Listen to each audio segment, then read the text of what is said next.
What is up, everyone? Hello and welcome to Gamersledge. I am one of your hosts in the bottom right corner, Mark.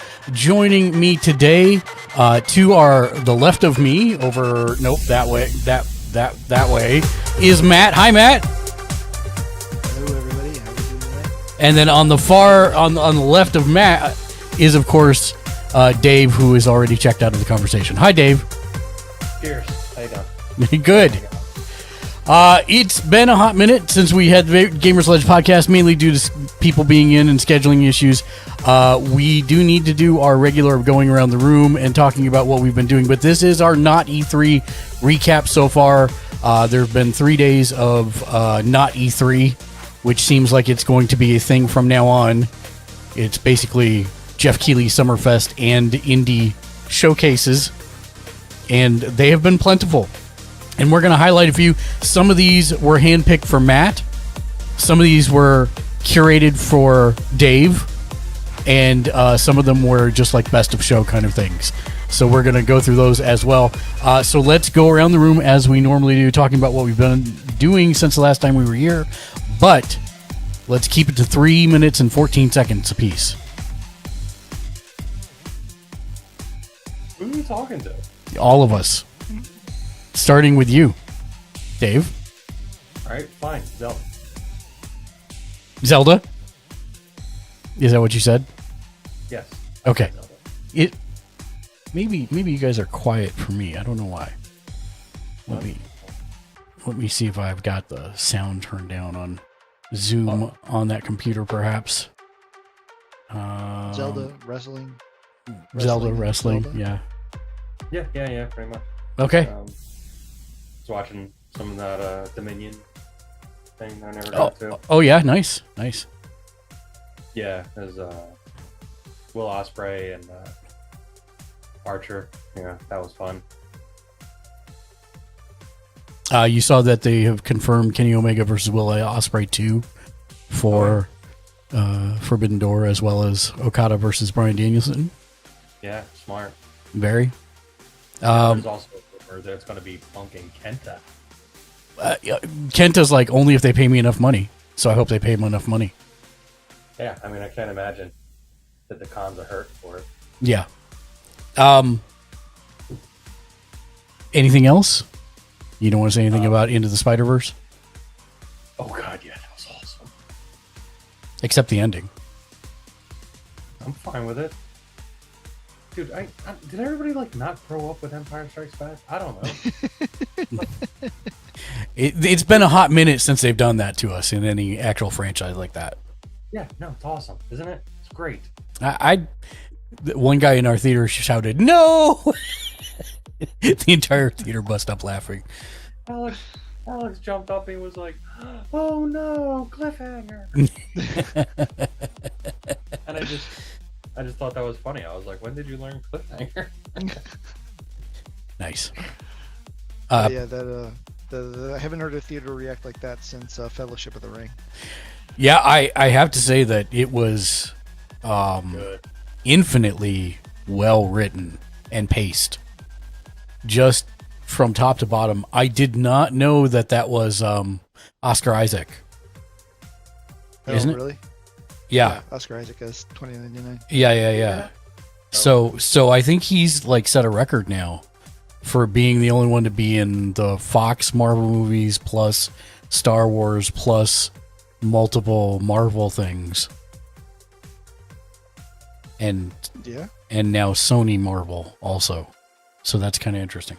It's good stuff. Did you play anything else? Or watch anything significant? Zelda, dude. Okay. Very good. Matt? Yeah, let's see. I've been over 100 hours in that thing. What are you? nice. Sorry. I finished all the Dresden Files novels now, so I just finished off Battleground. Grats. So that's all of the Dresden Files novels that are currently available. I have got the 2 short story anthologies now, so I'll burn through those here quick. And then you started those and you're already done. It was 1 a month, and there's 18 of them, so it took me 18 months. God. Wow. Reading.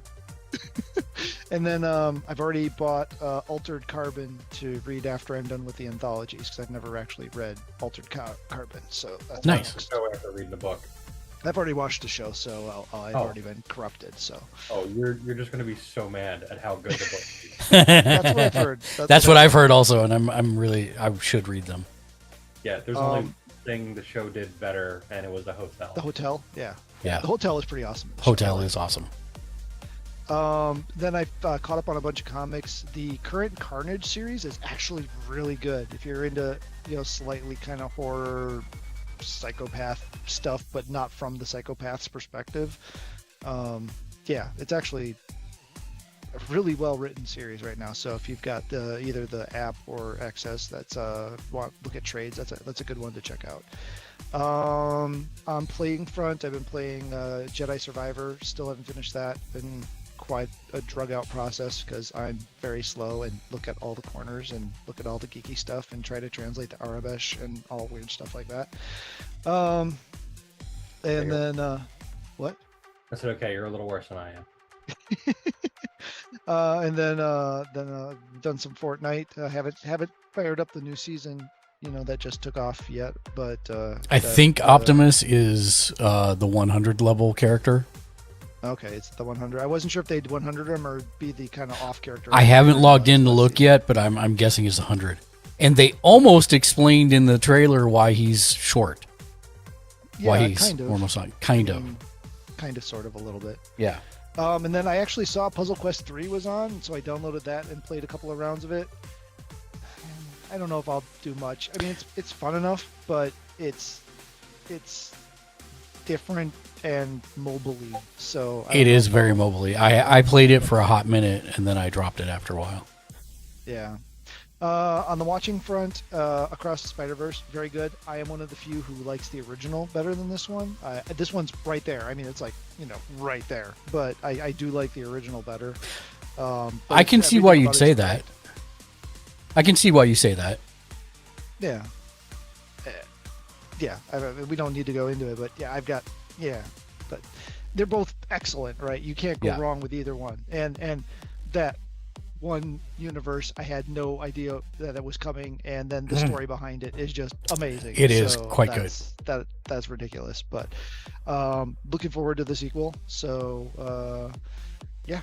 And everybody in that, I'd forgotten it was Haley Steinfeld that did Spider-Gwen. Ghost Spider. So yeah, I was just that I saw that and I'm like, was she in the first one too? I'm like, oh, I was. Holy cow. Excellent. So she's been in multiple Marvel products across multiple studios now too. So then we watched Wednesday. My wife wanted to jam through that, so we jammed through Wednesday. It's decent. It's basically an episode of Scooby-Doo, basically, but it was pretty well done. The effects were better than they probably should have been, but it's good.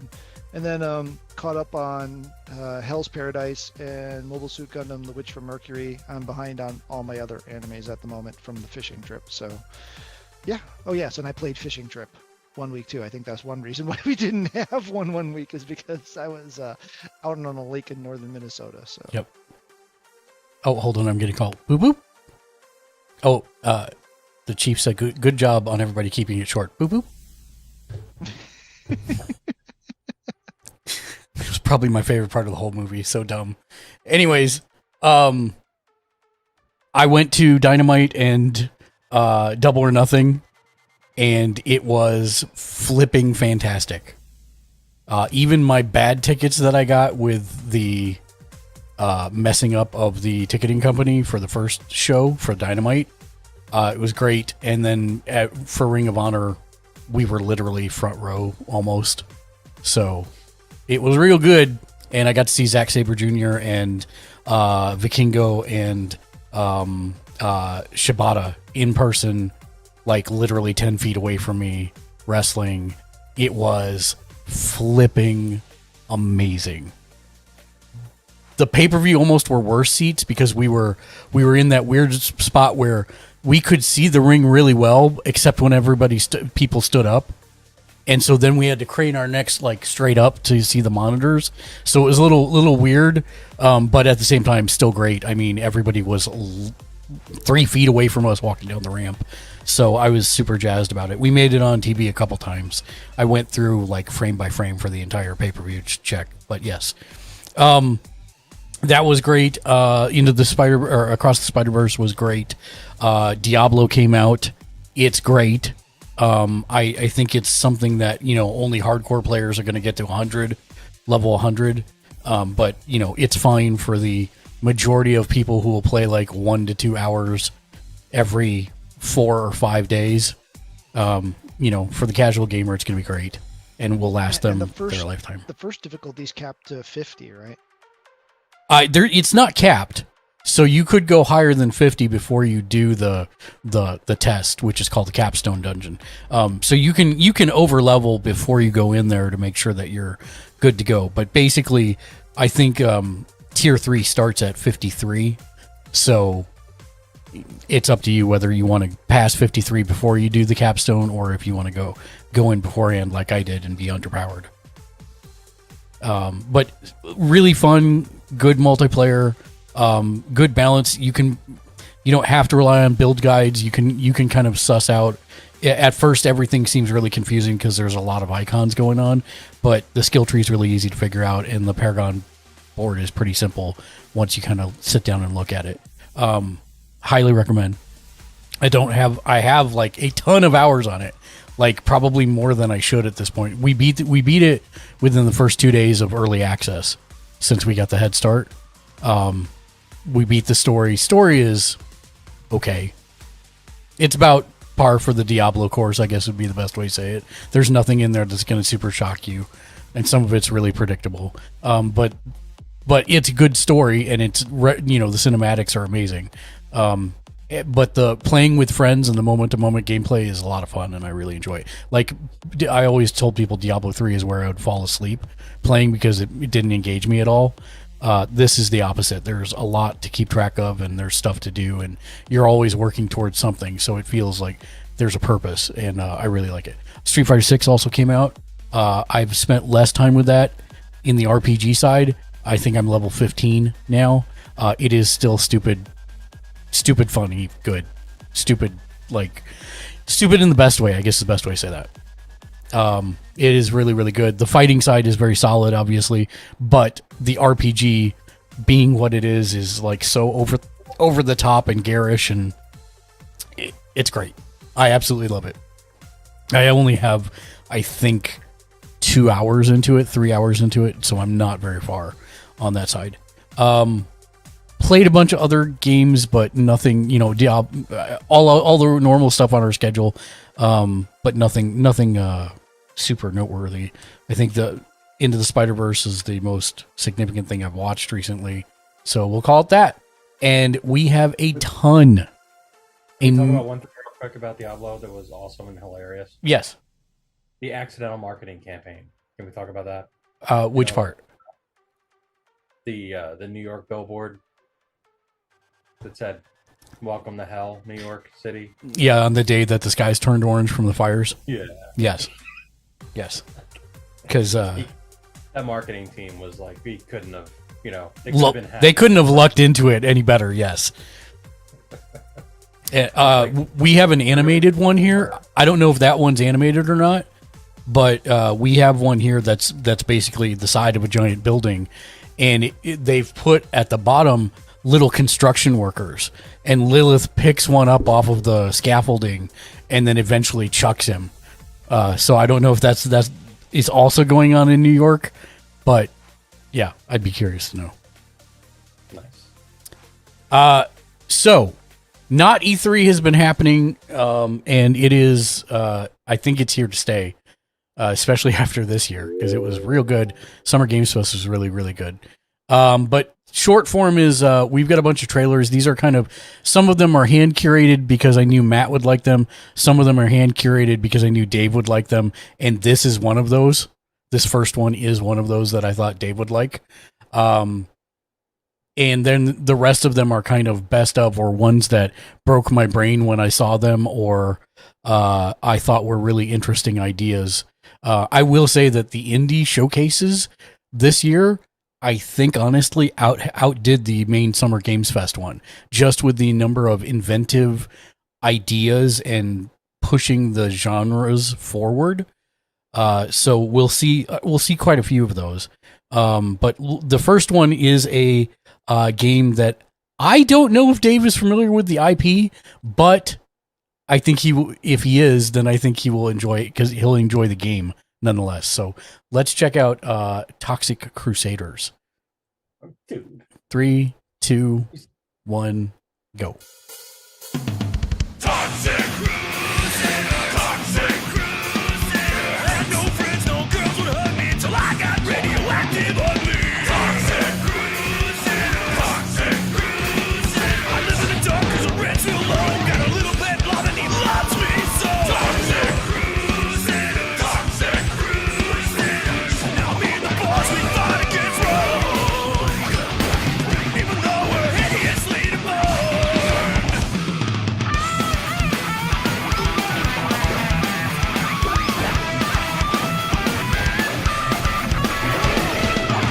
Hey, I'm sitting on top of the world with my mighty two-head girl.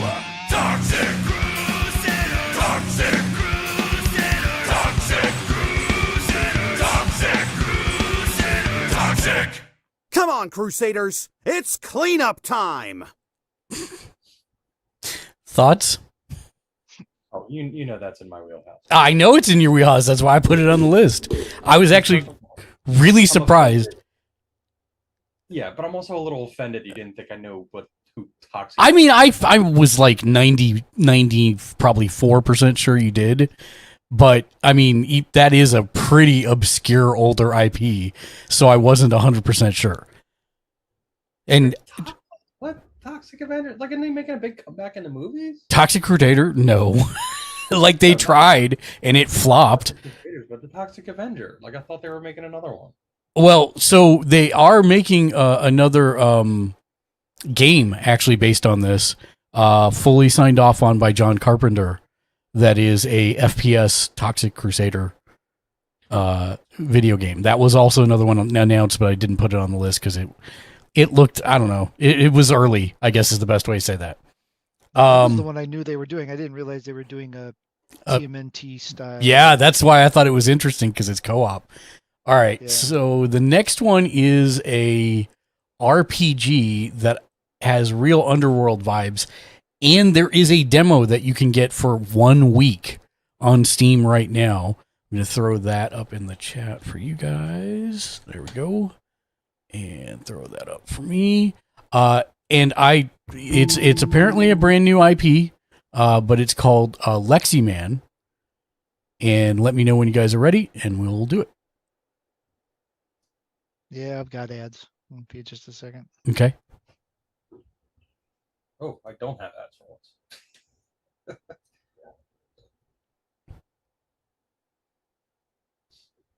Okay, I'm ready. All right. Now, So you said this just looks like Underworld? Or yeah, it just has Underworld kind of vibes. We figured it out halfway through the thing because I thought it was Underworld 2, maybe.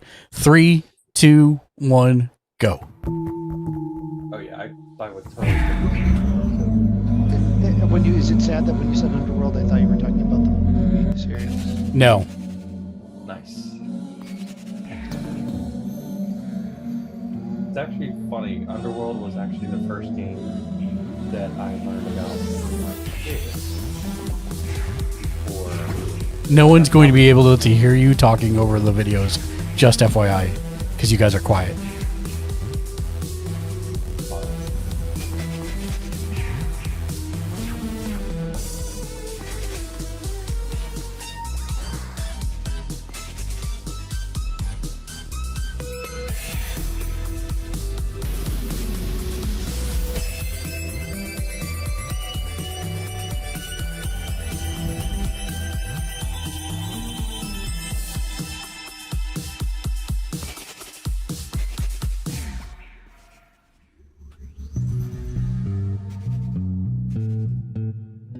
So there is a demo on Steam for this right now. It's only up for the next like 6 days, I think, that you can download it. It's freaking hard and it's fun.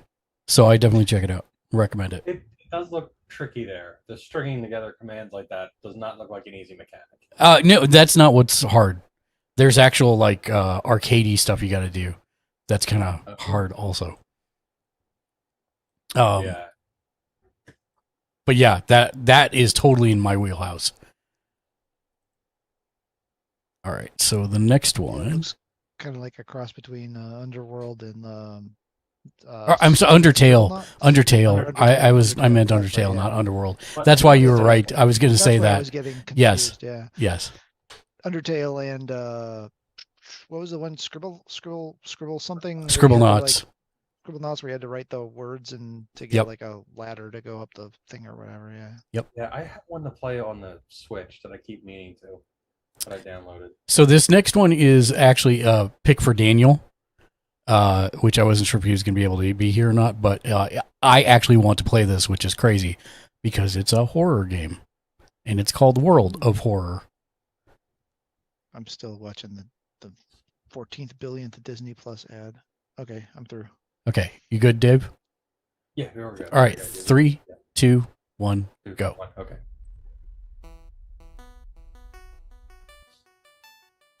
Frightening 1-bit masterpiece.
I'm not going to lie, that's on the PS5 and PS4. That looks kind of good. Yeah. No, I could dig that. I thought that was like a straight computer game. Yeah, no, it's on console also. This one is only on the list because it gave me PTSD Nice. when I saw it. It is called Numata, and it is an Ozarkian horror game. It's a horror game set in the Ozarks, and it almost looks like found footage, like the graphics look that good. So that's what we were calling it, was a Blair Witch style Ozarkian horror. Let me know when you're ready. That was Slender Man. Yeah, I Yeah, know, ready. right? 3, 2, 1, go.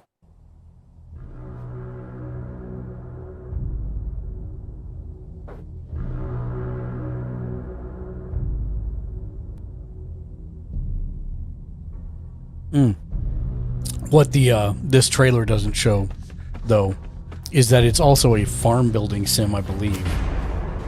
What? Yeah. You're working a farm in the Ozarks, if I remember right.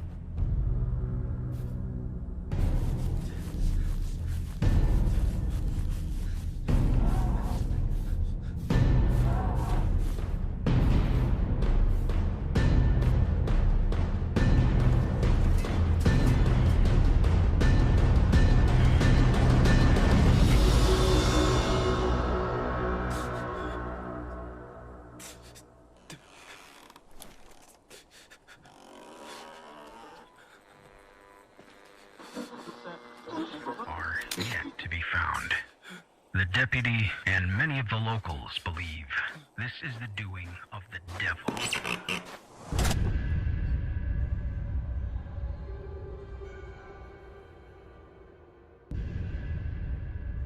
So yeah, that's it. Short and sweet.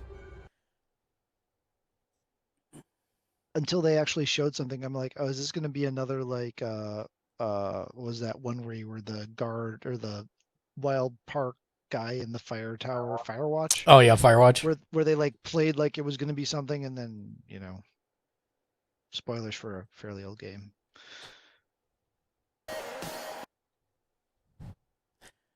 So this is not the trailer from the actual show, but this is a pretty recent trailer. This is a game that I've been waiting for quite some time. It's coming to PC and Switch. It's also on the list for Dave. Oh yeah. So I was hoping you hadn't seen this trailer. So we'll see. But did they release? Was this trailer the one that they released a couple weeks ago? Yes.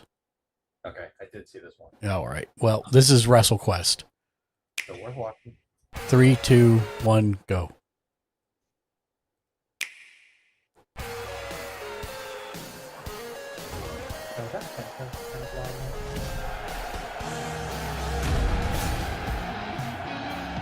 Every wrestling legend follows their own path to fame and glory, but you won't be crowned wrestling royalty without harnessing the power of the masters to ignite your quest. Your rise to stardom begins at the feet of giants, and the only way to earn a legend's respect is victory. Training with the best is never easy, but wear those bruises with pride. You're going to need all the help you can get to unlock your potential and win the support of legendary wrestling icons. Once they're on your side, those legends become extremely powerful allies. Enlist their help as managers to energize your team. Wield their awesome power moves to tilt the match in your favor and unleash your own brand of mayhem. So, get ready to begin your legendary journey, because it's time for WrestleQuest! I mean, they pretty much had me at the idea of a turn-based RPG wrestling game. Yeah. Yeah. I believe I like the mix of people they have in there. Yeah, it's like just enough super old people and some newer folks. Jeff Jarrett actually still being an active wrestler. Yeah, that's one person I don't want to be an active wrestler. You know what? I have nothing but good things to say about him in his run in AEW, to be honest. No, I know he's great at what he does, but I hate him. Yeah, well, I mean, I think you're supposed to. Right? I know, but it's just like, I hate him. Yeah, Lexi hates MJF, so it's all right.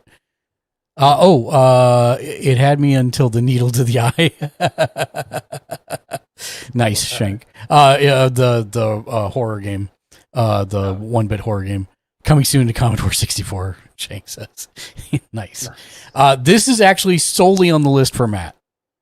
This is well, you'll see. It's called Arcseed.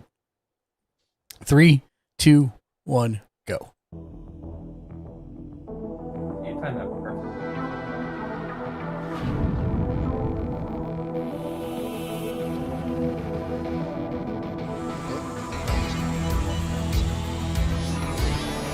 The robot CG.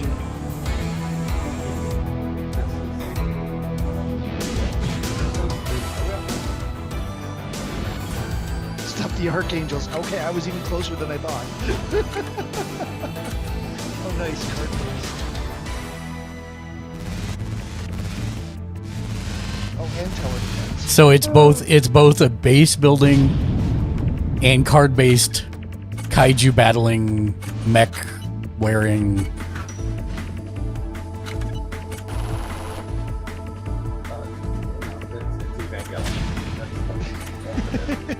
It is.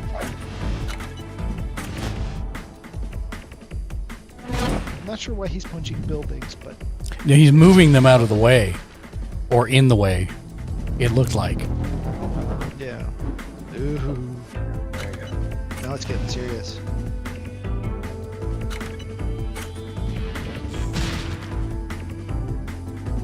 it's also kind of action. Seems like.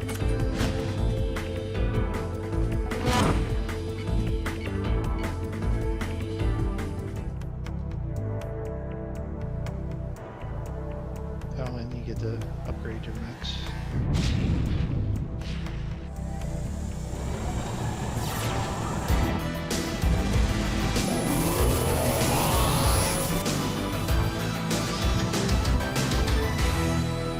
Okay, yeah, that's pretty awesome. Yeah, and I love the art style. Is like every bad shooter from like the 1990s. Yeah. So that's been that I saw that one and I'm like, oh, this is something I need to show Matt. Oh yeah, that was awesome. I hadn't seen that one. That's also in my wheelhouse too. That's. Really, I didn't know you liked mech stuff, to be honest. Really? Yeah. Oh god, like I'm a huge Evangelion junkie. Okay, fair. Dude, I was playing Black Hole Assault on the Retroid, which is a Sega CD mech fighting game. That's arguably horrible, but it was one of the first games I got for the Sega CD. Nice. All right, so this next one was one of those things that came out of nowhere, and everyone was like, my God, what is this? I want to play this. So this is called Jump Light Odyssey, and it will explain itself pretty quickly. 1 second, I'm getting through ads. No problem. Let me know when. I wish there was a way that I could turn you guys up, but I can't seem to. I'm good to go. Okay, here we go. 3, 2, 1, go. Welcome to Jump Light Odyssey, and let's take a tour of the SDF Catalina. Right. Because that's Star you, Blazers. your I like Princess it. Euphora, leader of the Palladian people and captain of this fine starship. From the bridge, we'll be able to upgrade numerous things, activate our holo table, chart our course, jump to other systems, and of course, interact with our division officers at their command centers. But let's go down a deck. Just like that. Well, this is got, Because in Jump Light Odyssey, you'll be able what was to that navigate game? all of The the ship decks of your management starship game. using our unique, never-before-seen, incredible cross-sections inspired form of navigation. And this deck is the Promenade. Just below the bridge, this is Wait, where what's crew going spend on? most Are of they their fighting? social Are they time fighting? and rest and recuperation. Seems like this Coming is together for activities, less strengthening that kind of game. relationships, and even doing a little spot of gardening or rummaging the I vending admit, machines. you're Spot Now, gardening. let's go to the quarter deck. losing me. The quarter deck is where the action happens, so to speak, whether that be manufacturing, building supplies, keeping the power running, showering your crew, feeding them. This is the domain of your engineering and more supply Sims? divisions. That's And kind of it's what I'm getting. what keeps the ship running day to day. Now, also, a starship needs a flight deck. This flight deck is where you'll scramble your fighters and launch all of your away missions. Away missions are a crucial method of gaining resources from the systems you'll be jumping to. And the last of the Catalina's main decks is the lower deck. Now, usually the lower deck when you start a run is largely empty. But as captain of the starship, we've built this out to our design for the needs of our crew and our mission. And next up is something that we've never shown before. This is the Jump Light Drive. In the engine room, Unless you'll something find blows the up and take that capabilities to radio. harness starlight, raw starlight, in a somewhat stable form called Jump Light. Jump Light is what will power your journey And it's throughout not the blowing. stars and hopefully to the Forever Star. There is so much more to show you of the SDF Catalina, but also of Jump Light Odyssey, our Starship Adventure Sim. And in the coming months, we'll be revealing more and more about this title. So please, wishlist the game, join us on Discord, and come along for the journey. I mean, it's interesting. Yeah. It's It seems like it's going to be a Sims in space / RTS kind of game. I'm kind of interested. I haven't seen anything like that. I was excited at first because it looked like Star Blazers, and you get to have like shooty battles in space, and then it was just about growing crops, which you'd think that would hook me, but for some reason it did not. Well, listen, if crop simulator, farming simulator is your thing, there was one of the shows that literally had 6 back-to-back farming simulator games. Farming simulator plus games. Hi, Crodad. Welcome in. Shank, welcome in. If I didn't say so, I think I did. Thank you for the shout outs as well. Hey, how's it going? This next one, we move from one type of ship to another. This is a very interesting airship simulator. Let me know when you guys are ready. I'm going to let you have Good to a go. hug. All right. Yeah. 3, 2, Here we go. 1, I'm go. guessing I'm not going to get to see it. I'm just going to be told that, oh, you are. See, now we're Pilot talking. mode activated. Latest hug. Welcome to Black Skylands. Black Sky. Explore the skies in this open I like how world they didn't base smooth building out that adventure. part at all. Jump into an airship, gather resources, build weapons, and fight an ever-looming threat, all while uncovering the many secrets hidden in the clouds. Over 3 centuries ago, a meteorite fell to Earth, forever changing life on the planet. Players will step into the shoes of Eva, a talented airship pilot. Eva is tasked with visiting the small colony of Aspia, where pirates and monsters alike have been ruthlessly attacking. Seeing the sheer havoc these enemies have wrought, Eva decides that she is going to need some big ships with big weapons in order to save the colony. That's where you come in. Explore an expansive world complete with many unique floating islands. Travel through forests, farms, snowlands, and ruins with your trusty moth Luma to help you with moving things to your ship. Pick up side quests, uncover secrets, It's a heck of a moth. gather treasure, solve puzzles, and meet interesting characters. But keep your wits about you, because you never know what dangers lurk in the dark skies. This kind of feels like a Be 90s, early prepared to 2000s fight on freeware both game. land and in the skies. Combine aerial. I don't know. and It's pretty ground fighting ambitious. techniques. Use your It's a grapple dual stick It is. shooter, quickly on enemies and base take them by builder, surprise. ship builder. Use powerful weapons that you can change on the fly to adapt to the But battle I mean, at the hand. look of it kind of. Yeah, a little that's bit. what it reminds me of. Aboard the fathership, Eva is able to upgrade herself and her equipment. Upgrade yourself. With a variety of weapons at her disposal, from crossbows to rocket launchers, and nearly 30 modification options each, players are able to truly craft the perfect arsenal to cater to their own personal playstyle.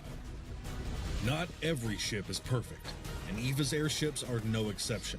You'll find throughout the game that you can upgrade your ships and choose what types of guns to use. You'll need to use the resources you've gathered on your journeys to keep your ships in tip-top shape. Along with the main story of Black Skylands, you'll meet others in the world that need your help. Complete these quests to gain experience and, of course, valuable resources. You can also take on difficult challenge quests to find more bountiful rewards. Black Skylands is full of intriguing twists, exciting combat, and loads of great customization for both your characters You know and your what? ships. This is the wrong game. You never know what you might discover while exploring the sky. And you're going to say, what are you talking about? There were 2 skyship, airship, Your efforts may just mean the building difference games. between the end of Earth's And I grabbed the wrong one. or the beginning of its new one. I mean, it's So the other one is much better graphics. I was waiting for it to cut to the other ships, and it never did. And what was interesting about it is that you had to use a combination of flying through the air and landing on the ground seamlessly to turn into ground combat support for different things that you were doing. I'll find that one later, but that's okay. Sorry about that. yeah, no worries. That was still an interesting looking game. Now we get into... Oh, why did that? Oh, right. I see why it did that. Hold on. Copy.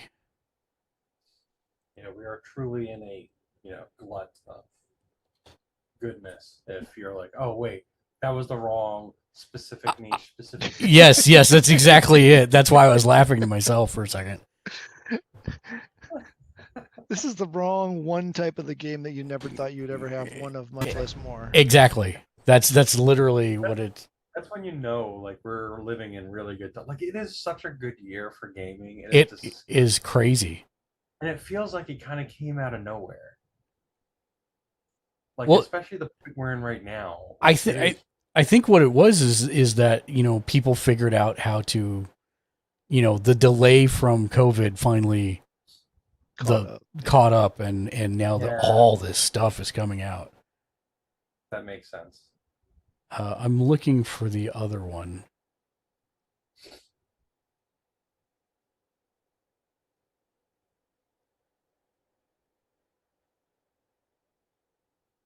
Sorry, I'm going through my notes real quick here.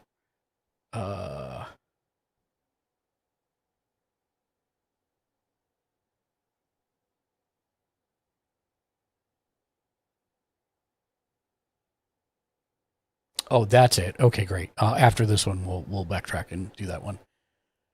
Okay, so this was the very first thing at the proper Summer Games Fest, but I was rather surprised to see it. So let me know when you guys are ready. Good to go. Yeah. 3, 2, 1, go.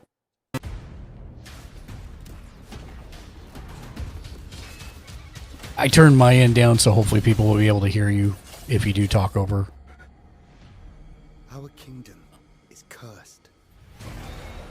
So is this Prince the has been kidnapped. fourth take on Sands of Into a Time? forbidden land. No, this is a brand new game. Brand new. All hope rests with us, the immortals. In fact, I'm not Rescue 100% sure you're playing as the prince at all times. We weren't prepared for what was coming next. Now, am I correct in assuming that this is kind of Then again, Metroidvania? they weren't Yes. prepared for me. Yeah, it is. But I would almost call it God of War Metrovania now. That's why I thought you might like to see it. Yeah, I didn't even see this one. I mean, it's been a pretty bad week for me catching up on news anyway, so I was pretty excited for tonight. Yeah. Me too. Yeah, good choice. I would, yeah, this is easily in my wheelhouse. Oh,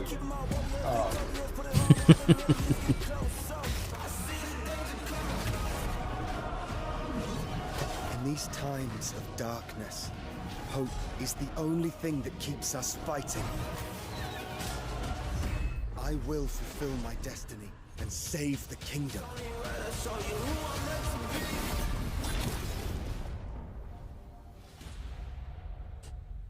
January 18th, 2024. yeah, I'm in. Yeah, I figured you'd like that. There was another one that it's still very early, but it was called Akatori. That was it's a Japanese inspired Metroidvania, like a old Japan kind of inspiration / Neo Tokyo at times. Yeah. So, but this was the better of the two. So I went with this one. Airship Kingdoms Adrift. I have to actually find this one that I was trying to show you before. Hold on. Airship Kingdoms Adrift trailer. Here we go. This is it. No, why are you doing that? Stop. Okay, great. Copy. I'm like 100 hours in Zelda, and I don't even feel like I'm halfway through. You're probably not. Are you just building stuff? Yeah. Yeah, that's what I'm saying. Effigy people. All right, let me know when you're ready. This is the airship RPG that I was trying to show you and showed you the wrong one instead. My bad. I'm good. All right, 3, 2, 1, go.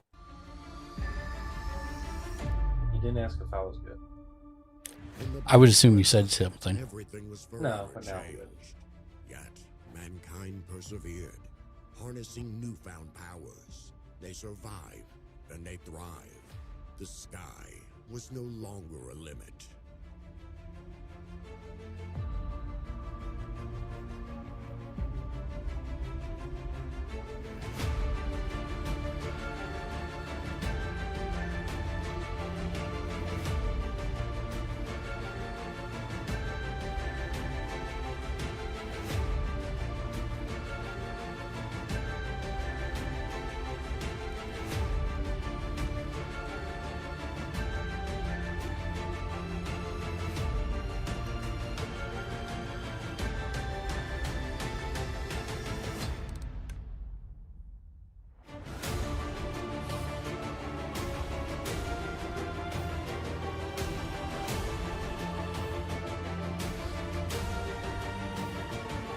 grid play system for placement of guns.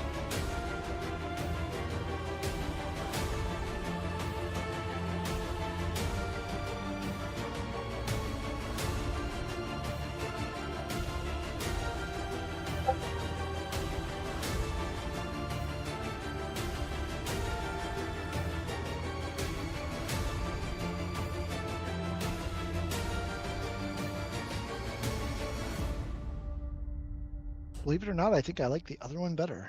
Do you? Yeah, that's fair. Yeah. I just I think both of them are pretty ambitious, to be honest. Oh yeah, yeah.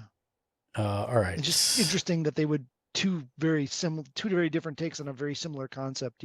That close to each other. Yeah, it was literally, I believe, only like 20 minutes apart in the show where they were showing those. I was like, all right.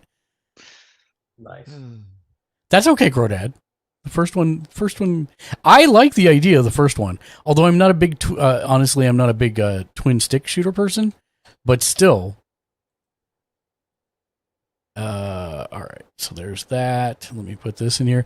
This was a complete surprise as well, because normally we hear about this kind of stuff well in advance. I know Dave hasn't seen the trailer for it yet, so yeah. And I purposely waited because I did hear about this one, but I did purposely wait. Let me just put it this way. I'm actually excited about this one. Wow. Yeah. So, everybody ready? Yeah. Yes. All right. 3, 2, 1. This is called Sonic Superstars. Go.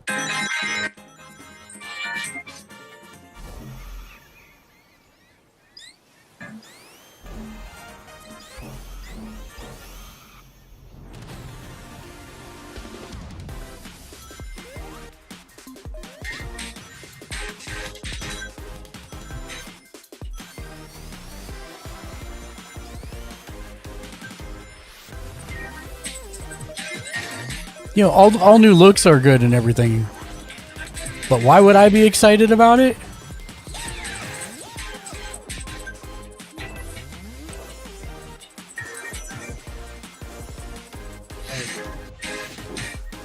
There you go. Oh, hi, Mark. What's up, Tiny? How are you doing?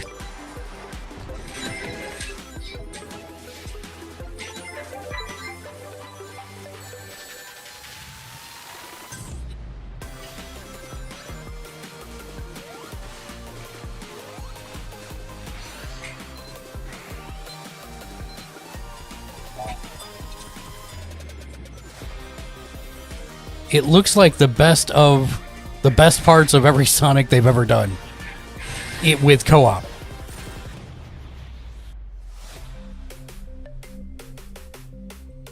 I mean, it's not the first Sonic they did with co-op. No, I know, but I'm saying it's like the best of every Sonic they've ever done with co-op. That's earlier than expected. Yeah. Also, are you not wearing your earbuds today? Who, me? Yeah. I never wear earbuds, actually. Why? What's up? Oh, because I was getting feedback on that one. Okay, yeah, because I actually turned the sound on that one. Sorry. Okay. No, you're good. No, I'm not. That was rude of me. No, you're good. You're good. No, I knew that was going to happen, and I did it anyway. Co-op, I'm sold. Yeah. Howdy, you Tiny Pink Desk. How was your Friday? Hope it was good. Yeah, I'm really Stumpy. I'm really looking forward to that one. Surprisingly, more than I thought I would be when I saw it was a Sonic game. And then I was like, oh. As someone that's personally connected to Sonic, we share a birthday. Yes. So, yeah, still no interest whatsoever. Oh, no interest for you whatsoever, Matt? No. Okay. Well, so when I was so Sonic was like,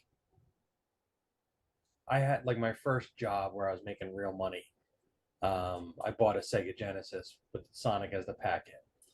So I had this like real special connection with that because it's just like, the first time I made real money, spent real money, and I was like 15 having to buy my own games and stuff like that.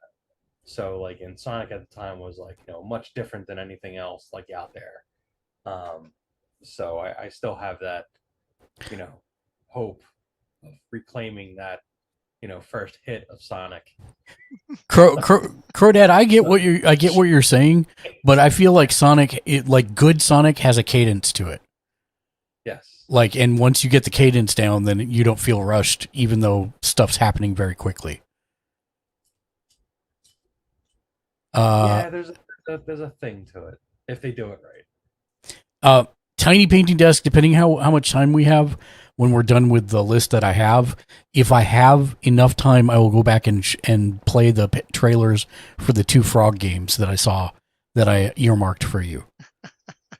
So, but before we get to this one, I did paste this one in, right? Yeah. Okay. Sandland? Yes. Okay, great. So this is a brand new IP from Toriyama with Bandai Namco. And it is I'll let you see what it is. But it is by Toriyama, so he is still making video games, so the idea of a Chrono Trigger remake may not be completely dead. But this is called Sandland. 3, 2, 1, go.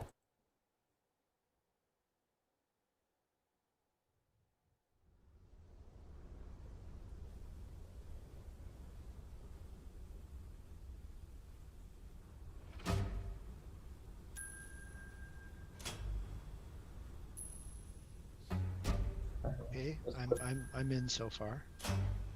Split second of that looked like it was out of Zelda, and I got excited for a second. Yep, there we go. There's the art style. They got a Game Boy, I'm in. Share some tab.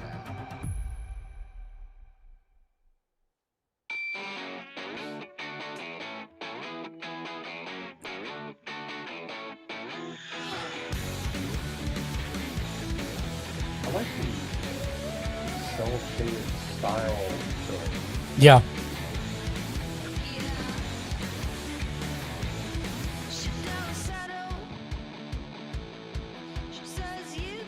Vehicle combat? Basically, it looks like ARPG kind of combat on the ground, but then you have robots and tanks, and I swear to God, that looks like Robo from Chrono Trigger. That's all I'm going to say. Yeah, it's like oversized there. Yep. I'm a sucker for that, late 80s Japanese giant missile bank mech thing. Yeah. Yeah. I'm like, every time I see that, I'm just like, I'm in. I want to know a little bit more, but so far I'm in. Yeah, no, me too.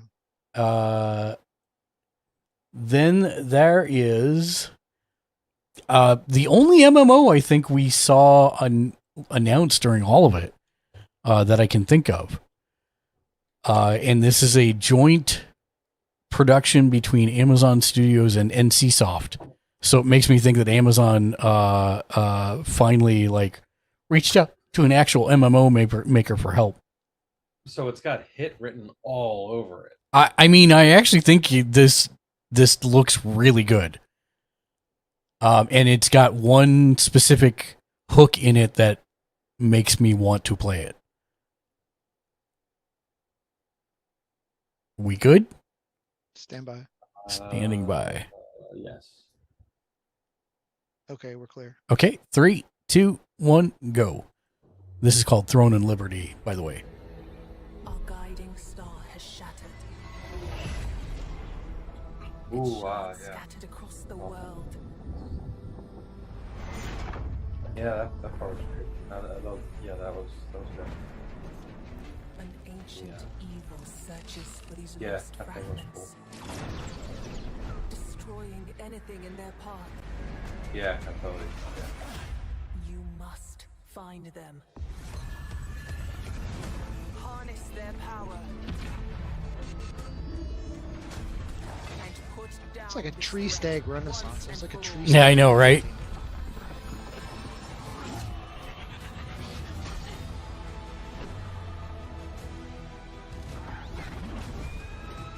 Oh, okay, that was cool. Not a game. Oh, it is a game mechanic. Yeah, it's a game mechanic. That's why I want to play it. It's like wow. the whole point is that you find these crystals across the land that allow you to morph into air, land, and sea animals. It's fantasy animorphs. Yeah, fantasy animorphs. I'm a sucker for fantasy. Frog? I don't know. It could be Tiny Painted Desk.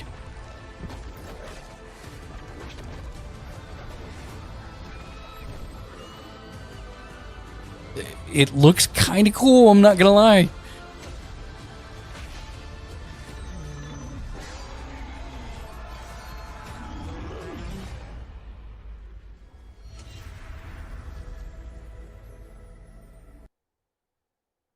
Yeah, I don't think we have a timetable on it, but still very interesting to me for the mechanic of being able to instantly morph between different animals to do whatever you want for traversal. Yeah. It's kind of a cool concept, I think. This is probably one of the first ones that I started going down the path of breaking my brain. And I'm pretty sure I've seen this before in another game, but not executed as well, is the short form. Because I'm thinking Braid kind of touched on these types of different things, but this is like to the nth power. Yeah, I enjoyed Terra too. We both Ken and I platinumed it, Crodad, on PlayStation, because I think it's funny to platinum MMOs on consoles. All right, you guys ready? Yeah. I'm good. Okay, 3, 2, 1, go. This is called Lisvenga.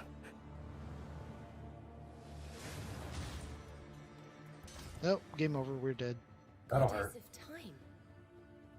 Receive my light, Lisvanga. Let this power. I like games where you die in the beginning because it sets the bar low. Yep. I'm here again. Okay, so it's a roguelike. That's another me. I look good. So your Sort of. I begin again. old versions of what you do in the game, you fight with them.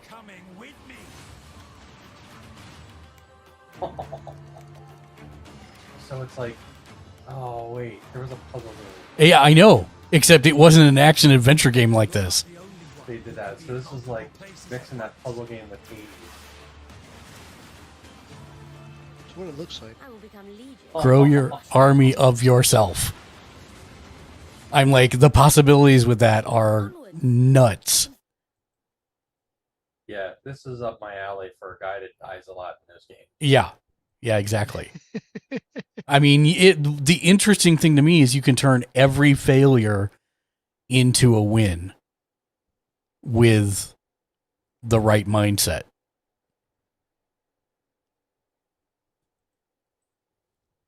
Yeah, I will crash that game with Dead Body. That's the spirit. That's the spirit. That's not the spirit, that's the reality. How many clones of me can I have at one time? So this next one is the biggest reveal and announcement from Summer Games Fest. Obviously, we will have to have a discussion on how much discussion we want to have about it. Because the meta discussion. I could literally spend the next hour talking about it after we're done watching it. But this is the Final Fantasy VII Rebirth trailer. The rumors had leaked beforehand, before the Summer Game Fest, that they had a trailer for this. And I will say that one of the things that that Jeff Keighley did was masterful in the middle of it. They had a trailer for the new Final Fantasy mobile game. I don't remember the name of it. It's Final Fantasy VII, Everything Everywhere All at Once. Yes, Ever Crisis. And then he turned to the camera and said, "And speaking of Final Fantasy VII," and the crowd started to murmur and get all hyped up. He's like, and people started clapping because they thought it was the Final Fantasy VII Rebirth trailer. He's like, DoorDash has you covered, because if you order DoorDash from Taco Bell now, you get a free burrito and an entry to win a Final Fantasy 16, launch pack or whatever. And the crowd started booing. And he's like, "Gotcha." And then they save this till the very end. So here we go. 3, 2, 1, go. We're still here at the scene of this terrible disaster, caused by a massive tornado which swept through sectors 0, 1, and 2. Amidst the wreckage of the expressway, search and rescue operations are already in progress.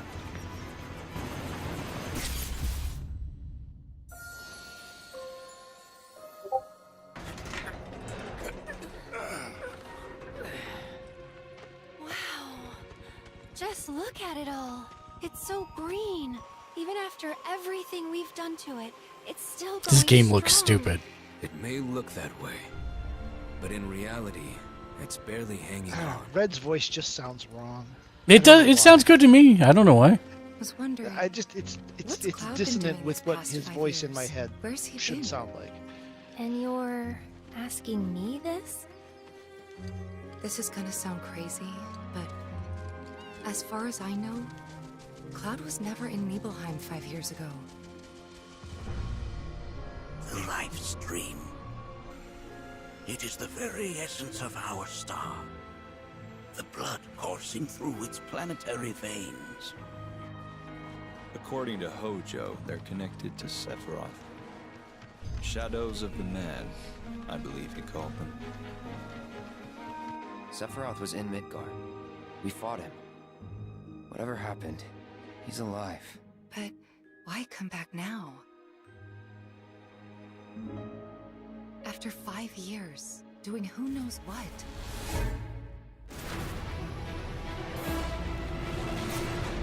Well now, think we woke it up. Angered it, more like.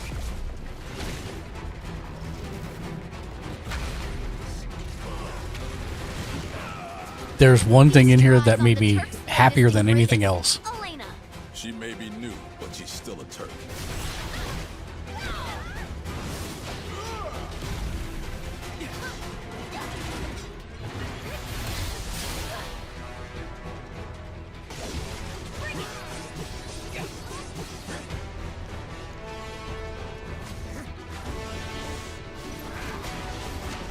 Red playable. Oh yeah. Was it that? It's this whole sequence because Yeah, the combo attack. combo attacks, a.k.a. a la Chrono Trigger. Keep her away from me! They say she's a monster, that she can peer inside you, into the very depths of your soul, that she can become those you hate, those you fear, those you love. Green. Yeah. You murdered my dad! You burned my village! You know that I killed her. So, who is she?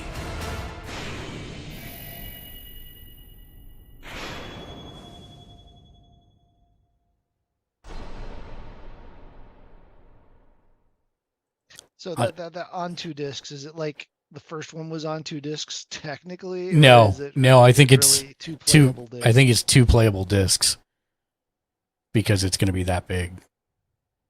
Which is wild considering it has to completely install the game for you to play it. So. Yup.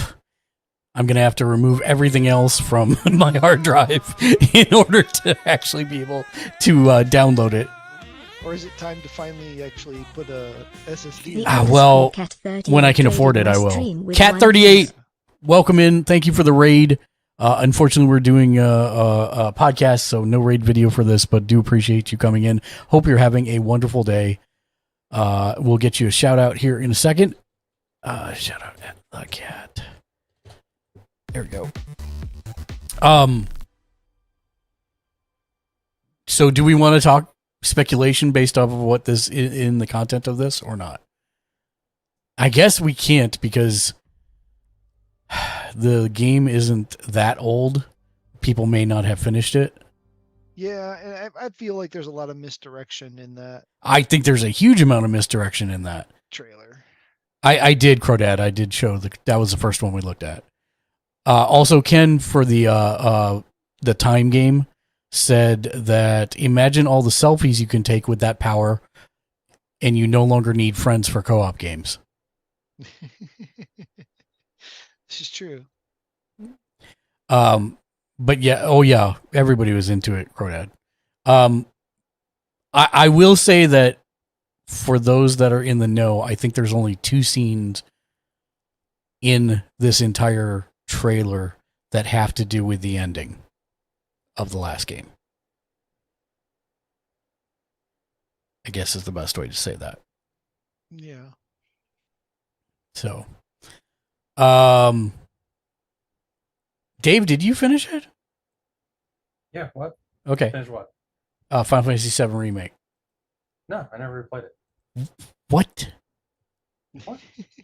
Remember, he only plays Final Fantasy games when they're 15 years or older. Yeah, dude. I guess. I gotta wait a while for that. That's a shame because it's a really good game. Yeah, I know, but there's a lot of other really good games I play. Yeah. Yeah. He has played a lot of games of late, so He I'm has. not made of time like you.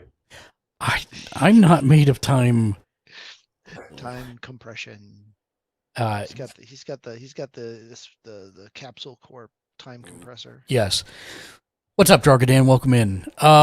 So yes, this next one is definitely a brain-breaking one. I got immediate Echochrome vibes from it, only way more brain-breaking. Okay. Let me know when you guys are ready. Good. Sure. Okay, 3, 2, 1, go. This is called Viewfinder.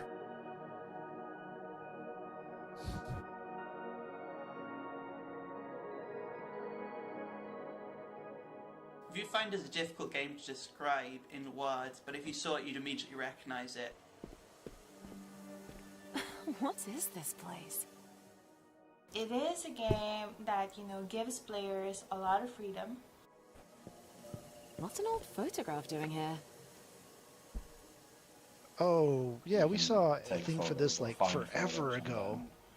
Make them into No, I think that was a different game even. Was it a different game with Yeah. similar concepts? Yeah. Okay. Reality. Sick. What makes it unique is the central mechanic where you're using a camera and pictures to reshape and reconfigure the world around you in order to solve challenges in creative ways. Nice. It's such a I'm in. unique experience, and Anything that has I to do with think taking pictures, Dave. everybody is just gonna Yeah. have a different Yeah. experience of how they play that's Viewfinder, fun. and that's just a really nice thing to it. A perfect fit. Oh, nice. An elegant solution. Yeah, I'm in. I was like, That doesn't look right. and you can rewind time too. Did I mention that? You can rotate reality too. If I was to Can you compare now? Viewfinder to other games, I'd say it's like the gameplay of Portal combined with the visual illusions of Superliminal or Antechamber. People have also compared it to The Witness and Manifold Garden and various other first-person puzzle games. It's so trippy. A puzzle game, but it's very sandboxy and playful and open-ended. The whole concept of when we started is that when you actually create something, you do destroy a lot of things, and that's just a very important lesson in creation. Viewfinder is created by different people, and we have people from all over the world who have such a diverse and interesting cultures. each character comes from a different culture. There's a lot of sort of culture-specific props and items and themes who you learn about, mostly through environments and environmental storytelling. And so we've tried to sort of make these special spaces that really represent that character, who they are, what they like to do. I'm sure you noticed by now, but using film was always Mirren's idea. One of her many passions. Celia was always fond of games. It's That's just awesome. very Yeah. important for us to just put in what we know so that the rest of the world could also, have a glimpse of the experiences that we've had. See, now the one thing I don't like This must be on the these next things, is stage. there like right answers, or is Let's it go. literally just do whatever you want? So Oh, well, I mean, I think whatever you got to do to progress the story is the right answer. Right. And it doesn't matter how you get there as long as you get there. Because I've from the way it was looking to me, it's like you have to make it from point A to point B in order to progress the story. But how you manage to get from point A to point B doesn't matter.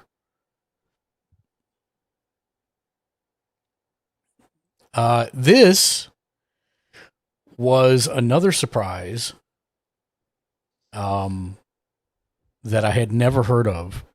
And it's really, really interesting because apparently the Day of the Devs founders found this guy and approached him to join their scholarship fund because he had been building this game by himself and kept posting pictures on Twitter. He has hand animated the entire game. And it is a game called Haunty.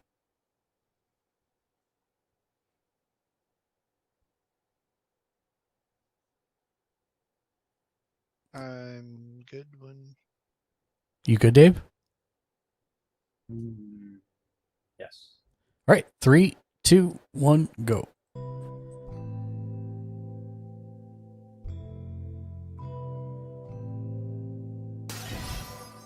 Oh, this has Labor of Love written all over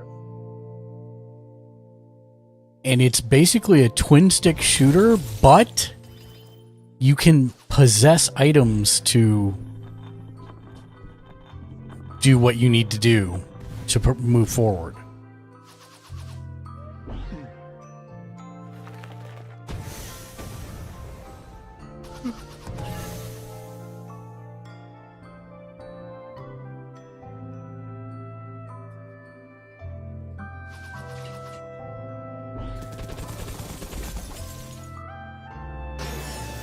This has me written all over it.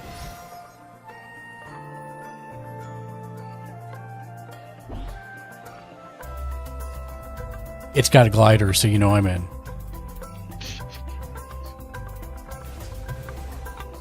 So you've played Zelda. Not the newest one, but not because I haven't wanted to.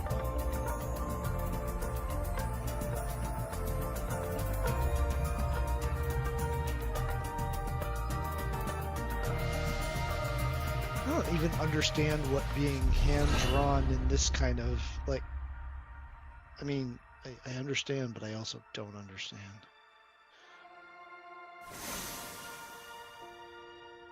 All the animation work is hand-drawn. Yeah. So the stuff from him moving and bobbing his head up and down to... No, I get it, but it's like, how all the pieces fit together, how you can accommodate for all the dynamic stuff, unless some of that's just more scripted, so it's more like Yeah, I straight don't know. up animation than having to be able to code the possibilities. It's probably no different than other styles. It just, for some reason, makes my head hurt. Yeah. Yeah. Speaking of making your head hurt. That did look awesome, though. Yeah, Lexi was very interested in that one for sure. What, really? Yeah. That was pretty lo-fi for her. She did a good job watching all this stuff with me, and she actually, like, legitimately, she was like, there was a couple of them, so she's like, okay, it's not the best graphics ever, but I'd be willing to either play it or watch you play it. Oh, wow. So I was very... Growing as a game. I know, I was very impressed. aficionado. I was very impressed. All right, so speaking of breaking your brain or hurting your head, this is another one of those that is like, who came up with this idea? Why did they come up with this idea? And then they made it into a video game and my brain broke. It's called Henry Halfhead. We all good? I am good. You gotta be patient. I'm patient. I was just asking. I was just giving my update. Wait, no, I'm not ready. That's an ad.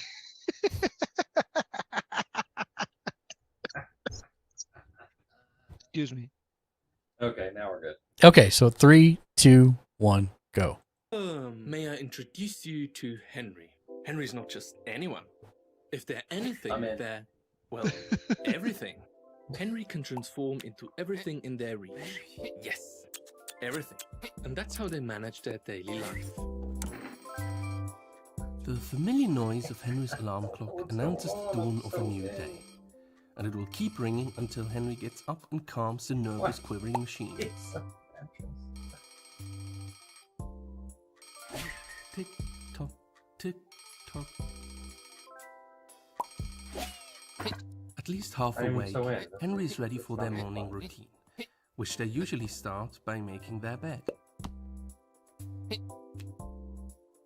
Staying in bed is tempting, but only leads to regret later. Henry knows that if you want to change the world, you have to start off by making your own bed. Completing this simple task in the morning gives Henry a little bit of pride and the feeling of control over their life. With part of the morning routine done, Henry was ready to freshen up.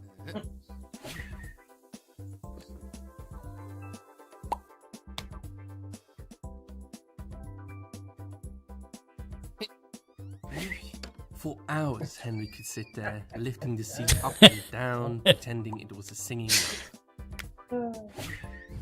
Not too hot, not too cold.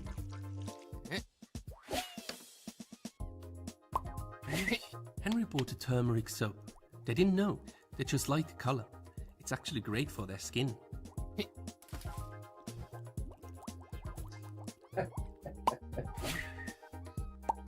This is great.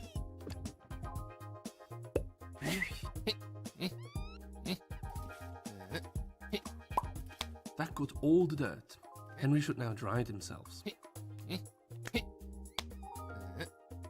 All clean and dry, Henry is now ready for a proper breakfast. Breakfast with a warm beverage is important, and so is keeping up with the How news. does that work when if one possesses a dry towel when they're wet? These were the types of brain breaking things I started thinking about. Yes. You must become the bread to eat the bread? You must become the banana or the apple to eat the apple. Isn't that like a instant existential ennui? It's something. The candy of nature.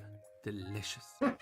Well fed and well informed, Henry has to get ready and pack for work. How is he digesting things? I mean, This feels like somebody's messed up, like, was goofing around and they messed up the Z-axis on the thing, and it's like, hey, what if that was just our character? but I really kind of like the idea of this. It's not really a puzzle game, but it kind of is. Yeah, I think it's kind of a puzzle game like the way that... And it's got co-op. Untitled Goose game is First say it's got that Untitled Goose everyday life. Yeah. Goose game. I'm so in on that game, seriously. But it does break my brain. We just Switch version of that. Yeah. I have a feeling, much like Untitled Goose Game, the concept is much more appealing to me than the execution, so I will appreciate that other people can appreciate it. Well, let's try and go the rest of the way with the distance and get you to a brain breaking game that you'll actually want to actually play. And that's, I think, this one. Because this is super interesting to me. This is a game called... Drogodan said, wow, never. This is called Cocoon. And we did see it last year, but we didn't know as much about it. We knew it was a puzzle game, but it didn't go nearly as deep as this does this year. And this did break my brain. Okay. 3, 2, 1, go. Hello, I'm Jakob. Yeah, Dave, are you good? Okay. Okay, so 3, 2, 1, go. Co-founder and audio director of Geometric Interactive in Copenhagen. I would like to show you what our amazing team has been working on for the last couple of years. Our game, Cocoon.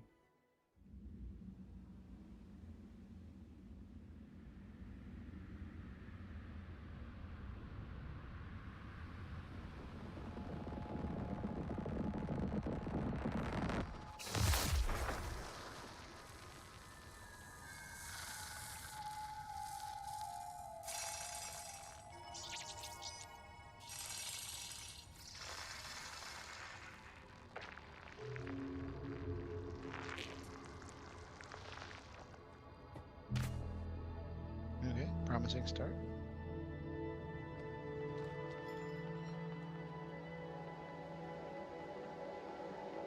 Cocoon is an adventure game with multiple worlds, and each of these worlds are contained within an orb. Let me demonstrate by jumping out of the world which we are currently exploring. Just like that, we are now in a world outside.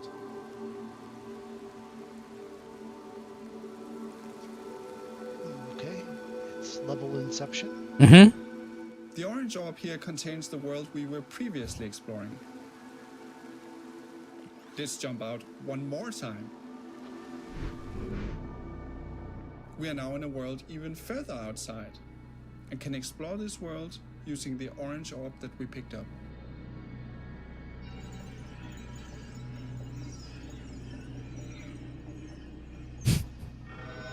Okay, the permutations on this are going to get insane. Yeah, that's what I'm saying. Orbs can be placed on switches to power devices and solve puzzles.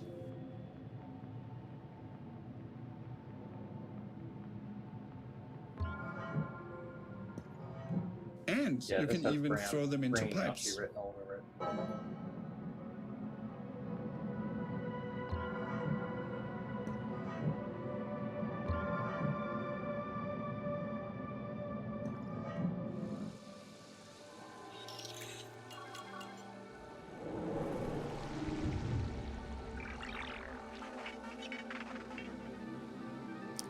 And you're porting around another full world on your back while you do it. You can use the hierarchy of worlds within worlds to solve interesting puzzles. For example, to safely avoid this moving barrier, you simply jump out of the world, let it pass by, and jump back in. It's like it's nothing. Now, Cocoon is not only about exploration and puzzles. Within each world, you have to face a mighty guardian. Here is a first glimpse of one of these encounters.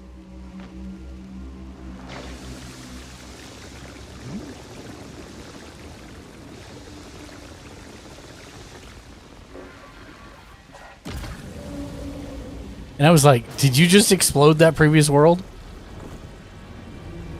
Can you no longer get back there now? Yeah, was that a world or was it? It was a world, yes. But it's actually up in the top right.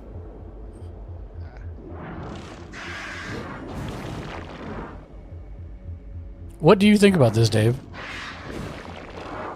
That looks like it could be fun.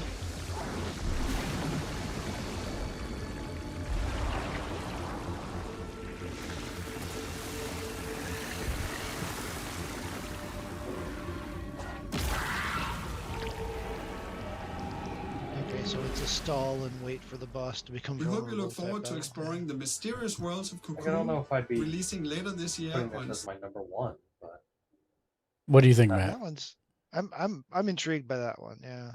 That I thought that was a really interesting way to use the idea of worlds. I mean, I assume eventually you have to. There's a point where you can't jump out any further, but I mean, I'm sure there is, but who knows how many till we actually get our hands on it. This one is super chill and reminds me of Unfinished Swan, but again, kind of brain breaking. That was a theme for the indie showcases. they want no brains to remain. No brains remain unbroken. And this is called Ete. I am ready when we are all ready. yes. Okay. 3, 2, 1, go. And also welcome in Francie. Hi, my name is Laszlo, and I'm the creative director at Impossible. We are a small Montreal-based indie studio working on our first title, Ete.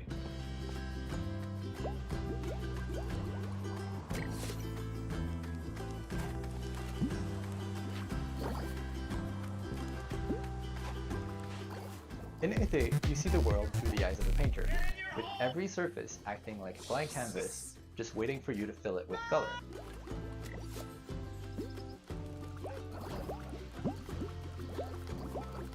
Été means summer in So, French yeah, I get because it's set in our French-speaking hometown of Montreal, Canada, as you step into the shoes of a painter who's traveling abroad for, well, the summer. This is a game for people who love pure exploration. You're free to roam open city scenes at your own pace, following your curiosity, getting sidetracked, and discovering secrets along the way.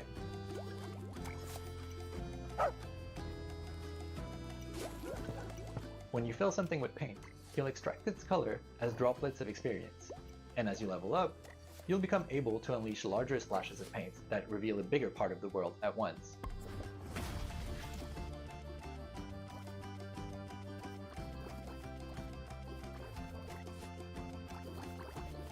You'll also meet plenty of locals, taking part in their lighthearted, everyday anecdotes, and some of them will even commission artworks from you.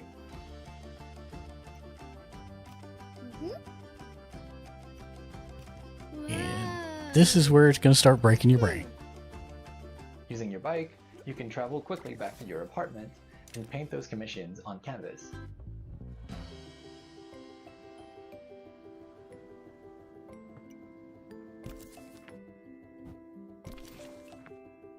That's where your creativity comes into play. At your easel, you can create gorgeous watercolor artworks using anything you've discovered in your expedition so far. Stamps on your canvas can be freely moved, resized, rotated in 3D, and even recolored. The canvas is pretty much your sandbox that lets you put your own spin on commissions. And if you're feeling inspired, you can paint as many creative artworks as you like without any kind of limitation. With hundreds of unlockable stamps at your disposal, and dozens of commissions to inspire you, the only limit really is your imagination. That's kind of Living nuts. your best life as the friendly neighborhood painter, you'll also get to meet other like-minded artists, like Marianne, an ambitious photographer, and Theo, a talented musician, among many others. If you manage to befriend them, maybe they'll let you in on their best-kept secret, an abandoned building that could become your very own painting studio. But you'll have to dive into that story for yourself. It is coming out in 2024, and we hope you'll enjoy your adventures as a traveling painter in this lovingly crafted, whimsical summer world. I just I'm like staggered by the creativity. Yeah. So they're letting you basically have a sandbox to play with all the in-game models. In real time, which is kind of cool. Yeah. What'd you think about that, Dave? Oh yeah, I can get into that. I kind of It's thought close so. to photo. It's Yeah, close I to know. photo. That's why I was Yeah, like, that's got Dave, yes. Hello, I'm Ian McLeod. Okay, from Shape. so this is not an Always Sunny in Philadelphia sketch that I'm sending you. This is a game that has Dave written all over it, and probably your boy also. It's called Mars First Logistics. Okay. And the whole point of the game is getting something from point A to point B. But as you will see, I think it's how you do it that will attract Dave. Everybody ready? Yeah. Ready. 3, 2, 1, go. Hello, I'm Ian McClarty from Shape Shop. We're a small team based in Melbourne, Australia, and we're making this game, Australia. Mars First Logistics. Sorry. In Mars First Logistics, you'll be helping to establish a colony on the surface of Mars. You'll do this by transporting often awkwardly shaped objects between A and B, using vehicles that you design and build yourself.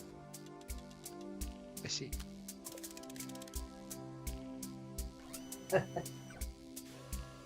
You're building Lego robots. You are building Lego robots. Fully functioning, fully articulated Lego robots. No, you dropped the pizza! As you complete deliveries, the game will give you new toys to play with. Grab the Mars potato. Grab the Mars potato.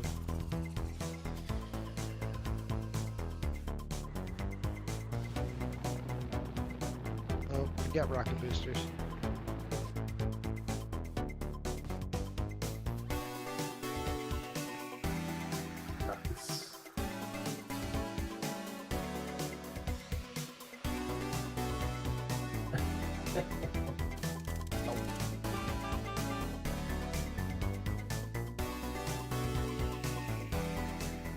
The game is set in a vast open world, and you're free to pick and choose which jobs you'd like to take on. There's a mix of procedurally generated side jobs and handcrafted main contracts. In the main contracts, you'll be helping to construct new buildings in the game's world.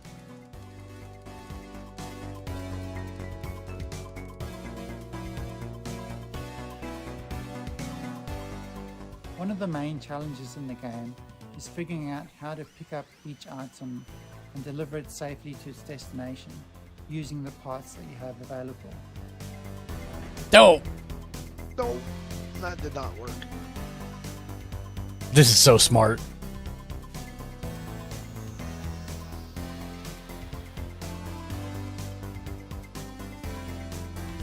Nice. Ooh, we got security clearance. Yeah. I'm like, okay, And as it's a you game build that up teaches your engineering collection as of well parts, as... more creative options will become available to you. And I think a lot of the fun in the game is just messing around and being creative in its editor. I don't want this world anymore. I regret nothing. I'm a robot, I can't swim. And finally, I'm really excited to announce that Spiderverse Logistics will be launching into Steam Early Access on the 22nd of June. That's just 2 weeks away, and we're really looking forward to seeing what everyone builds in the game.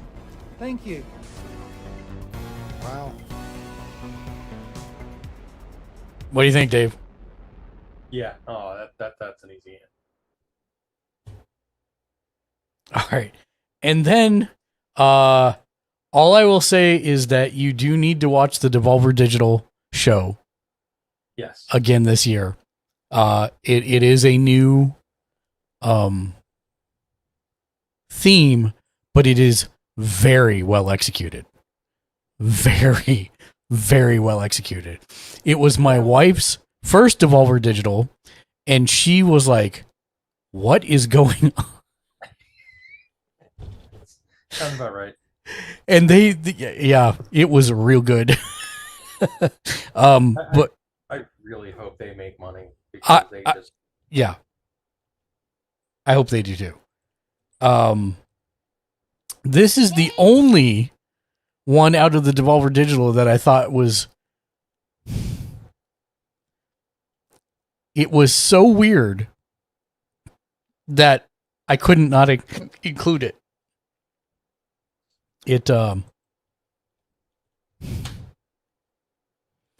They were basically let me do it this way. There was a play on AI in the Devolver sketch. Of course. And the question posed to the AI was, could you make me a super weird walking simulator where you control the legs independently? Mm-hmm. And this is the 3D Quap one that they were talking about. this is called Baby Steps. And it is probably one of the best setups for a game I've ever seen in trailer form. Let me know when everybody's ready. Yeah. Ready. 3, 2, 1, go. Nate! Nate! Nate, buddy, family meeting. Let's go. Are you bringing him food again? Not right now. Talked about this. Not right now. You are okay? literally killing him with these pizzas. You just want to throw him out on the street. No, Is that what you I, want? no, he's 35. I want him to have some kind of discipline.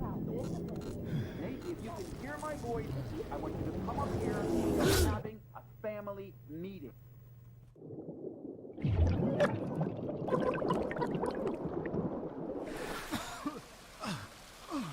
What the hell?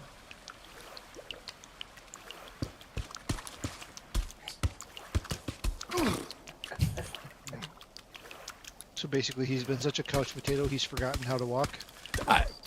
I mean,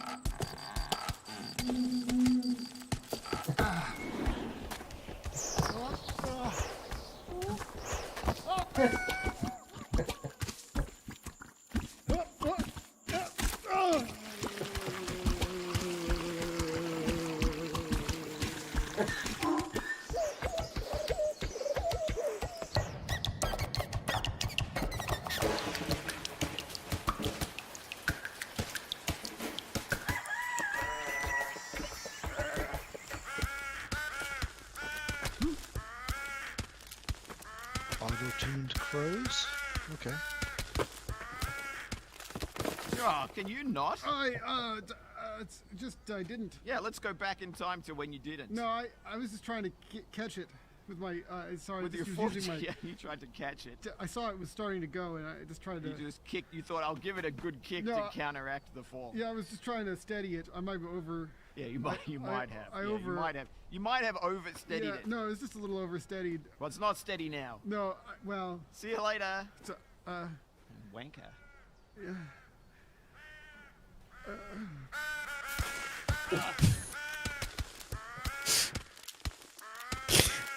Just like the epitome of WTF coming to PS5 and PC. Just what? Yeah, that I think I won't, but I think I will. Others find appreciation in it. It's like, what? That might be like a subathon reward game or something at some point where, I have to play it and beat it or something. Yeah, no, I can see that. Yeah, it's like, wow. All right. Hopefully it's short because it feels like that mechanic could get very tiresome. I would think so. What's up, Kiwi Cat? Welcome in, my man. Happy Friday. We are recapping Not E3. Tiny Painting Desk. Let me see if I can find these real quick. And I will throw them up there for you.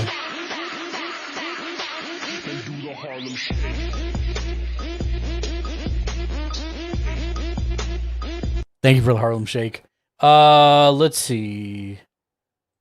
If I search for frogs. Yeah, for whatever reason that doesn't seem to work, even though I have frog in there.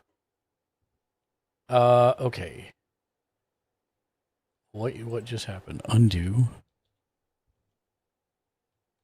Okay, sure. Oh, yeah, there was a couple. There was one that I wasn't sure if anybody would be interested in. It's called Sengoku Dynasty. It's a feudal Japan survival co-op, not horror, just a weird spin on it.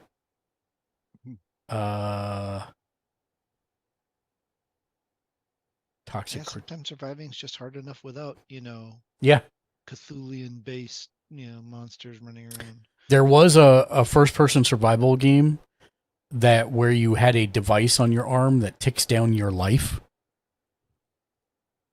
and you can find and craft time extension juice, and it's co-op, and it was very pretty.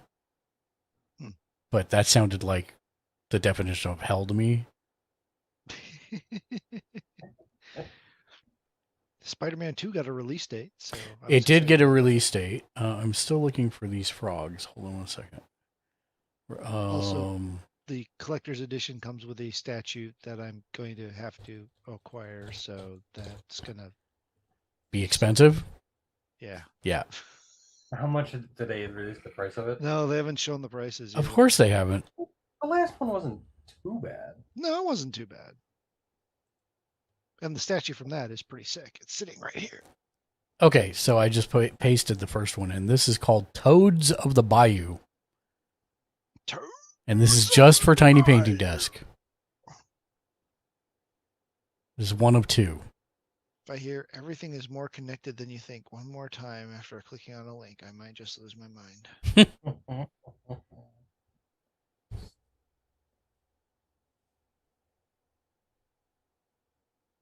I am ready. Dave? 1 second. Yeah, we're good. Okay, 3, 2, 1, go. Spell tactics. Nope. Card tactics. Card tactics. With frogs. Frog-based card tactics. Toad-based. Well, toads are frogs. But... Yeah. I'm sure somebody will argue. No. gun-toting toads. Frogs. Yes. I think there was a missed opportunity here. They should have called this Toadsona.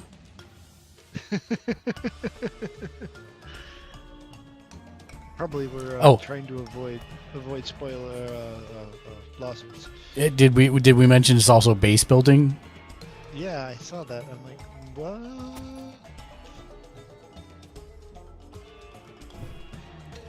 Kind of like how non-plus he is the whole time. You don't like what? How non-plus he is the whole time. Who?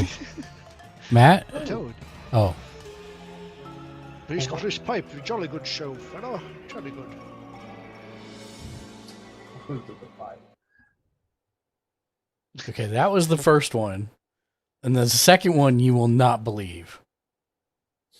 I refuse to believe it, sir. I refuse. Okay. I don't know. I can believe quite a bit, dude. I don't know why you would say. I am fading fast. I'm just letting you know. Okay. I noticed. Yeah. This is the last one. Just give me 1 second. As long as it isn't just Goat Simulator with toads, I'll be okay. Okay. Here we go. Also, another missed opportunity on naming structure for this. I'm just going to throw that out there. Everything is more connected than you realize. Oh my lord. This really should have been called Toady Hawk Pro Skater. Did you by any chance see that Tony Hawk covered Wish by Nine Inch Nails recently? Tony Hawk covered it? No. Yes, Tony Hawk. Is it good? Surprisingly, yeah. Okay, I'll check it out. And there's a cameo in the video that's hilarious. Okay, great. All right, are we ready? Yeah. Ready. 3, 2, 1, go. Oh, I'm in already. Ollie Frog, Toad Skater. He makes little chip spinning tricks. Where's that?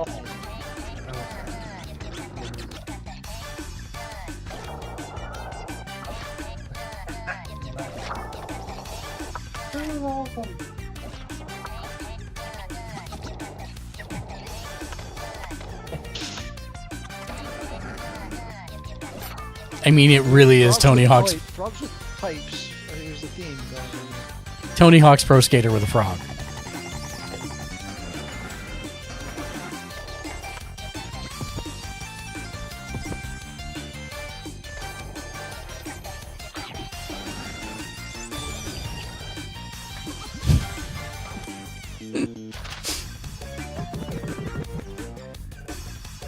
Oh, yeah, I mean, yeah.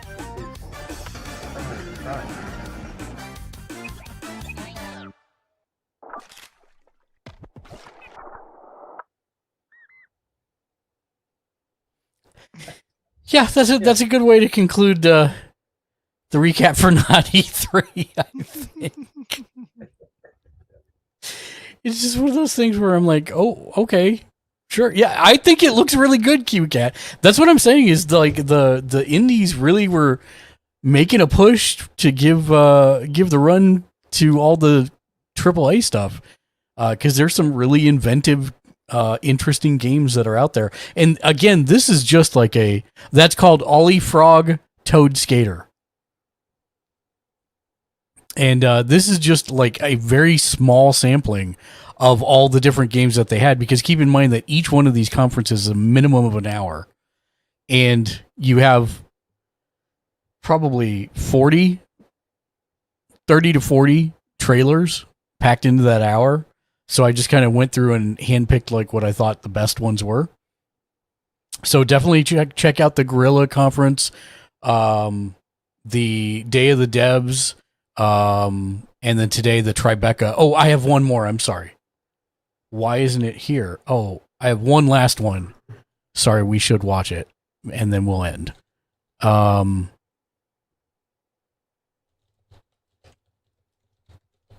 Sorry, let me find it real quick.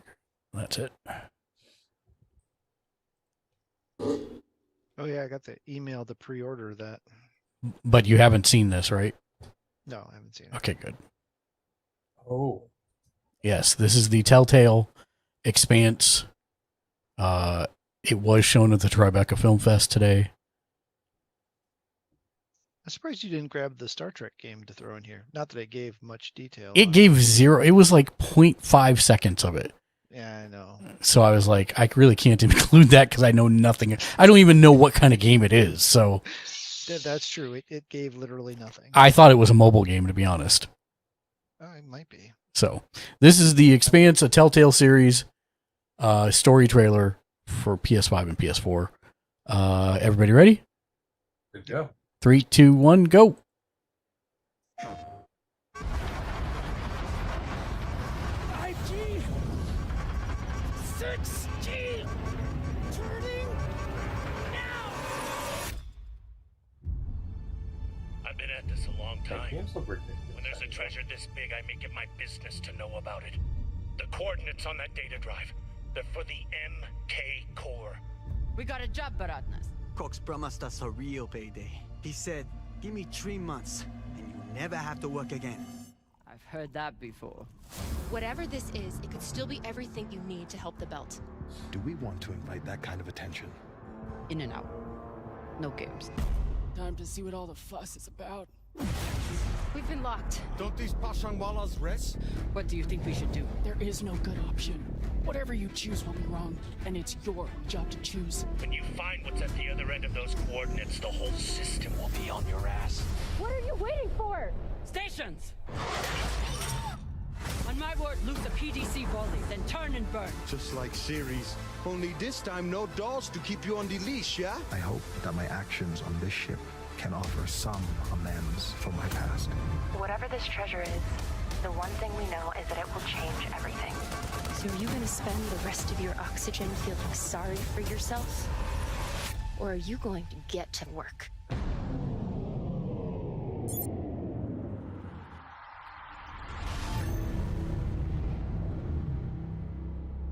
I think it looks real good.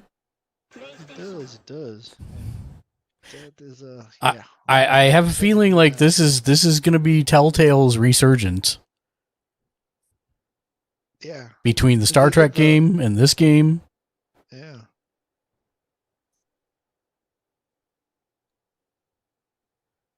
We do all. I think that one looks very, very interesting. Yeah, I think it looks very, very good as well. That's going to bring us to part of the show where we like to thank all of our folks that are kind enough to support us on the regular. So let me start that right now. As always, if you're watching anywhere other than Twitch, make sure you hit the like, subscribe, and of course the bell icon to be notified whenever we upload new content, which is every single day of the week. bit.ly/mechanicsgl will get your name on every single show that we do for as little as $5 a month as a producer on the show. A giant shout out to our boss list of boss producers, which are about to scroll across the screen. So thank you to our bossest producers, Mr. J Nice, Axe Thompson, Gnomish Lee, Lexi, Shank the Noob, Mark Steadmom, Tim Paget, Drogadan, Twisted Ginger, Wolf's Gun, Nafam Official, The Lost Harley Quinn, Kokeshi Ken Media, the official Eggroll TV, and 8-Bit and Chill, as well as all of the patrons that we have that we couldn't do our shows without, from Kick, Twitch, Mechanics, Facebook, Patreon, and YouTube. So thank you to DMS Creations, Peter Caro, Billy Frog, Dance Commander, Ramey Becker, Arturo Gonzalez, Bushman, Inuyu Wolf, Jimmy Julius, Mark Johnson, Eric the Amazing Luna, John O'Callahan, June Kuribayashi, John Hewlett, two-time Academy Award nominee Patrick Tubach, Letty the Yeti, USMG Valorfall, Tracy Fuller, Dave Butler, Michael Sims, Mark Huey, Nick Nevels, Kevin Rollins, That Kid Named D, ID Nippleduck, Dark Razored, as well as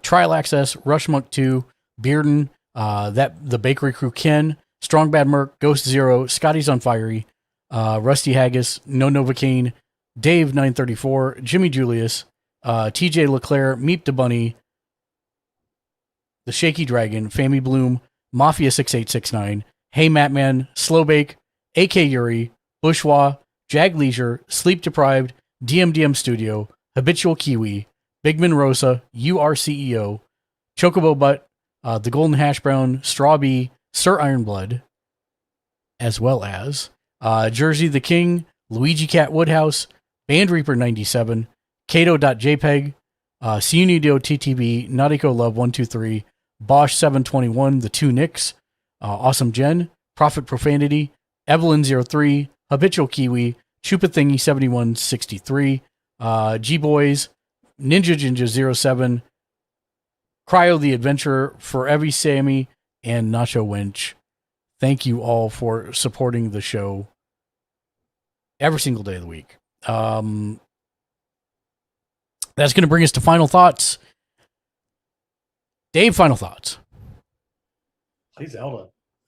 Play a lot of it. Fair enough. Matt? Huge. Yeah, a little bit. Can't believe we didn't do anything, but it's kind of played out too. But Final Fantasy 16, 2 weeks. Yeah, I'm not getting it. I'm not getting it now.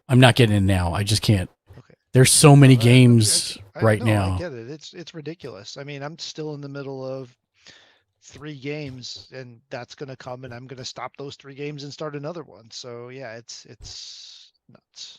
Because even like, oh man, the end of August is Baldur's Gate 3. There's so much coming up. It's kind of crazy. All